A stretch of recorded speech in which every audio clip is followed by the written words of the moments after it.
This is Shape Software Support. Just wanted to put together a quick video on how to use your customer portal. So the first things you're going to want to do once your account rep or the support team has enabled portal access for you is to just navigate to your settings, make sure that your logos, your company information is all correct. Navigate to apps and integrations and manage customer portal.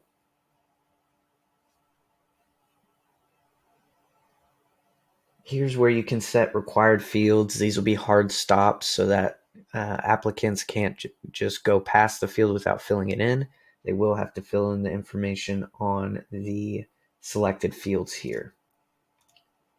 This is also where you can create new document set lists. If you need to create new lists for different situations, every application is different, so presetting these lists will save you a ton of time, make you very efficient.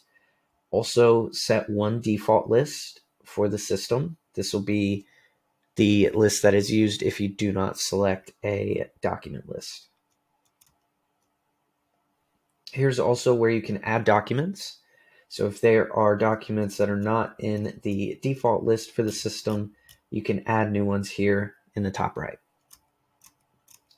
But down below is where you can change the color of the sidebar for your borrowers as they're in the portal doing their application. You can also change the text color from white or black. You can also change the background color of your landing page to fit more with your branding and upload your logo, which will appear on the top of your landing page. You can also change the stock photo that comes with the system as well, and that'll populate to the left. The company information pulls from the company settings page. You can click right here to be taken straight there, or just navigate to company settings under account management. This is where you can update your company name, emails, address information, as well as add a footer if you want to put disclaimers, disclosures. I see a lot of people use this for a motto as well as just update your email signature. The second thing you want to make sure is that your profile is set up under profile settings. Just make sure your name and information is correct here, as this is what will display on your landing page, as well as your job title. This will appear right below your name on your landing page as well.